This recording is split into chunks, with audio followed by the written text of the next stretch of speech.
करो, बंद करो, बंद करो। प्रदर्शन की आजादी पे हमला बंद करो, बंद करो, बंद करो। नए क्रिमिनल लॉ वापस लो, वापस लो, वापस लो। नए क्रिमिनल लॉ वापस लो, वापस लो, वापस लो। मोदी सरकार शर्म करो, शर्म करो, शर्म करो। मोदी सरकार शर्म करो, शर्म करो, शर्म करो। बोलने की आजादी पे हमला बंद करो, बंद करो, बंद करो। धरना की आजादी पे हमला बंद करो, बंद करो, बंद करो। प्रदर्शन की आजादी पे हमला बंद करो, बंद करो, बंद करो। जाएगा, बल्कि बताया है कि उसमें क्या क्या प्रोविजंस हैं, क्या क्या है। उनमें से कुछ प्रोविजन जो स्विफ्ट इन्वेस्टिगेशन को लेके हैं, उन सब से हम भी सहमत हैं, लेकिन हमारी गैर सहमति जो है, हम जो जिससे नहीं सहमत हैं, वो है बहुत सारे ऐसे प्रोविजंस जैसे कि जो एफआईआर से रिलेटेड है। एफआईआर जो एक बेसिक, जब आप एफआईआर दर्ज करते हैं तो ललिता कुमारी वर्सेस स्टेट ऑफ यूपी का एक जजमेंट है जो कहता है कि प्रीलिमिनरी इंक्वायरी की ज़रूरत नहीं है।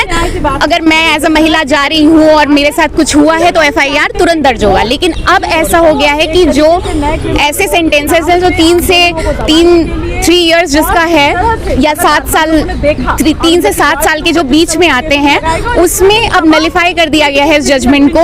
वो प्रीलिमिनरी इंक्वायरी करेंगे। अब उसमें कितना वक्त लगेगा और किस तरह से सिस्टम चलेगा, वो एक बात है। इसके अलावा और भी बहुत सारे प्रोविजन है। हैंडकफिंग जो ऐसे बांधते हैं, इसको सुप्रीम कोर्ट ने जजमेंट्स के थ्रू बताया है कि कैसे ये वॉयलेट करता है राइट टू डिग्निटी। अब हैंडकफिंग होगी, आप अनशन नहीं कर सकते हैं। हंगर स्ट्राइक पर अगर आप बैठते हैं तो शब्द यूज किया गया है कि आप सुसाइड कमिट करने की कोशिश कर रहे हैं, सुसाइड कमिट करने की। ये कॉन्ट्रावेंशन में है MHCA act 2017, mental health care act के। आप उसको, अब अगर मैं हंगर स्ट्राइक पर बैठ रही हूँ नॉन वायलेंट तरीके से, तो मैं क्या कर रही हूँ, अपराध कर रही हूँ। इस तरह के बहुत सारे और प्रोविजन हैं। लेकिन कहा जा रहा है कि जो केसेस में बहुत ज़्यादा टाइम लगता था, लेकिन इस केस से वो उसका जो निपटारा जो है जल्दी डिसीजन आ जाएगा। देखिए ये कहा गया, हम सहमत हैं, लेकिन अगर एफआईआर दर्ज करने के लिए एक प्रीलिमिनरी इंक्वायरी होगी, इतना टाइम लगेगा, तो आप खुद सोचिए ना। ऊपर से कस्टडी का आप देखिए, कस्टडी 15 दिन की हुआ करती थी ना, अब 60 से 90 दिन की होगी। अब उस दौरान कितना टॉर्चर, हमें पता है कि कितना कस्टोडियल टॉर्चर कहाँ यूपी से लेके दिल्ली तक कहाँ कैसे कस्टोडियल टॉर्चर के केसेस हमें मिलते हैं। तो अब 90 दिन, आप समझ रहे हैं। एक और बहुत बड़ी बात ये है कि टेररिस्ट एक्ट, ये जो UAPA वगैरह के प्रोविजंस थे, अब वो टेररिस्ट एक्ट इस लॉ में ही के अंतर्गत आ गया है, टेररिस्ट एक्ट शब्द। इसी तरह की और भी बहुत सारे प्रोविजन हैं जो इसके अंतर्गत, जो अलग तरह से ऑपरेट कर रहे थे, अब इसके अंतर्गत आ गए हैं। क्या लगता है देश की जनता को अपने वश में करने के लिए कि ताकि प्रशासन के माध्यम से उस पर नकेल कसा जाए? देखिए, तब लॉर्ड मकॉयले थे, अब लॉर्ड अमित शाह हैं, अब लॉर्ड मोदी हैं। तो ये एक, और आप नाम देख लीजिए, क्या हम जो साउथ के लोग हैं, क्या वो इस एक्ट का नाम भी, क्या उनके बारे में सोच के रखा गया? भारतीय न्याय, ये एक हिंदी का जो शब्द, इतने सारे हाँ, तो क्या उनको ध्यान में रख के रखा गया? बहुत सारे ऐसे और सवाल भी हैं। तो सरकारी क्या मंशा जाहिर होती है इन कानून को लाने की?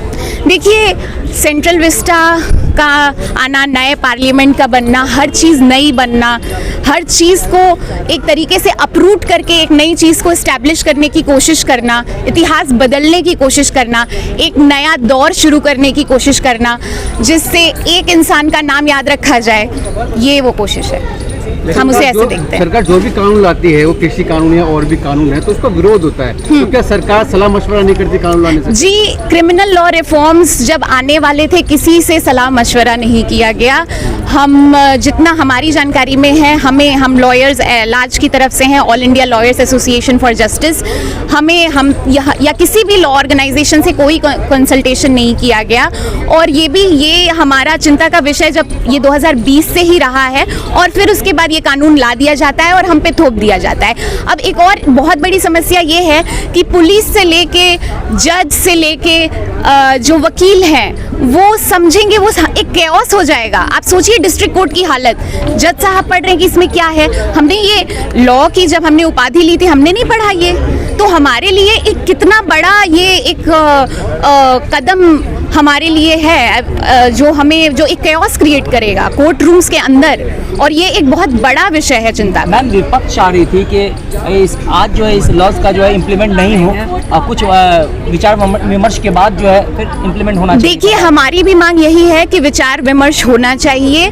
इसके जो इस तरह के प्रावधान हैं जो इतने प्रॉब्लमेटिक हैं, टेररिस्ट एक्ट से लेके और भी बहुत सारी चीज़ें जो ऐसी हैं जो फ्री और फेयर ट्रायल इंश्योर नहीं करती हैं, तो उसके लिए सलाह मशवरे के बाद इसे लागू करे अगर करना हो तो। और दूसरी चीज़ एक और है कि bar council of India, bar council of Delhi, उन्होंने भी आपत्ति जाहिर की है। उनके जो भी मुद्दे थे, जो इलेक्टेड रिप्रेजेंटेटिव्स होते हैं बार काउंसिल के, इतने सारे लॉयर्स को वो रिप्रेजेंट करते हैं, BCD bar council of Delhi, bar council of India के जितने जो भी उन्होंने सजेशंस दिए थे उसको दरकिनार करके बहुत ही मोनार्कियल वे में इसको इम्पोज किया गया है। ठीक उसी तरह जब लॉर्ड मकाइले ने 1860 में हम पर ये लॉ इम्पोज किया था, तो जो कॉलोनियल बैगेज है वो गया नहीं है, तब भी हम पर ऐसे ही इम्पोज कर दिया गया था, हमसे पूछा नहीं गया था, आज भी हमसे नहीं पूछा जाता। क्या लगता है प्रशासन की मनमानी बढ़ जाएगी, जिसे चाहेगी वो अंदर कर देगी?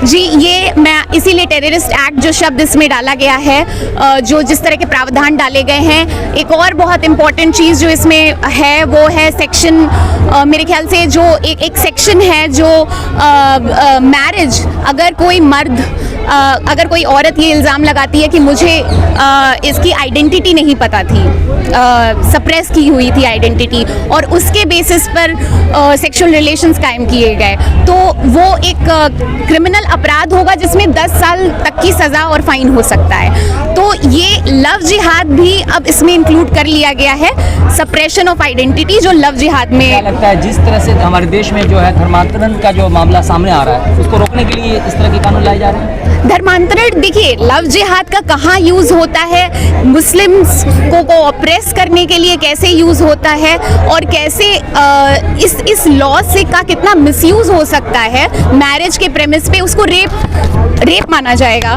तो आप समझिए कि वो कितना 10 साल की सज़ा, आप समझ रहे हैं, एक फेक एलिगेशन। यानी कि पुलिस के साथ साथ जो महिलाओं की गुंडागर्दी चलेगी, मनमानी चलेगी। महिलाओं की गुंडागर्दी नहीं, ये महिलाओं से एजेंसी छीनने जैसी बात है। क्या महिलाएं इतनी बेवकूफ़ हैं कि उन्हें पता नहीं चलेगा कि कोई आइडेंटिटी सप्रेस कर रहा है या क्या महिलाएं इतनी मजलूम है? जिसे भी चाहे आरोप लगा करके फंसा सकती है। देखिए इसमें फेक केसेस हो सकते हैं और होने के बहुत चांसेस हैं, और इसमें जो सप्रेशन ऑफ आइडेंटिटी जो शब्द यूज़ किया गया है, जो डिसीटफुल शब्द यूज़ किया गया है, वो बहुत सिमिलर है लव जिहाद के जो लॉज हैं उससे रिलेटेड।